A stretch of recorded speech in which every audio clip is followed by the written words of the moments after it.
1. Expressly prohibit department or administrative units from making controversial political statements. Prohibited.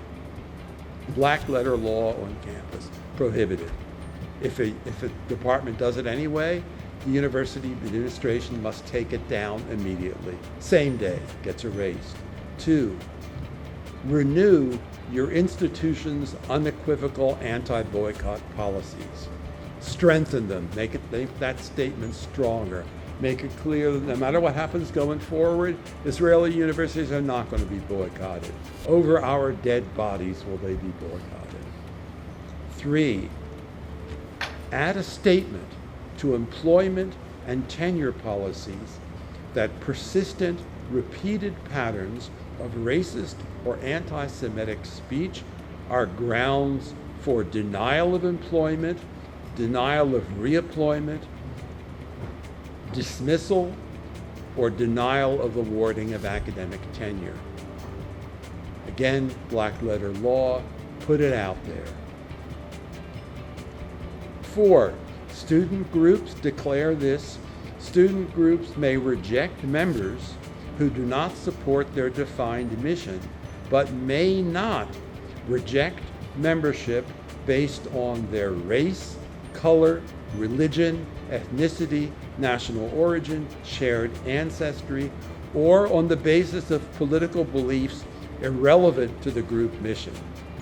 You want to join the campus chapter on reproductive rights, and they say, no Zionists not welcome here. That group gets defunded by the university. And what I see from the historical record, in fact, is that in its most important elements, October 7th is carrying on what Jews around the world in various communities at various times have been subjected to, going all the way back to the Middle Ages.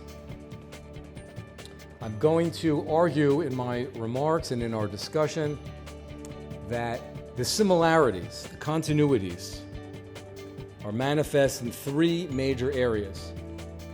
In the methodology used by the perpetrators against their Jewish victims, in the ideology underpinning the attacks, and in the propaganda used to educate those who became the perpetrators. Methods, ideology, propaganda. We've been looking at examples of sexual violence of all types that we were able to identify throughout our work. But I think what is most important is that we have been coming to utilize a new notion in our work that is more efficient and relevant, I think, to a battlefield of this type, which is to not look for evidence, but rather to look for indications. So indications are, I don't want to get into the tiny details of legal definitions, but in a way, indications are softer than evidence in what they require. And what I want them to do is to, once they appear, to enable recognition first, and then we'll talk about legal accountability later on, because we know that in reality there is almost a de facto impunity when it comes to sexual crimes everywhere, by the way, not just regarding the Hamas. And with Hamas there's a really challenging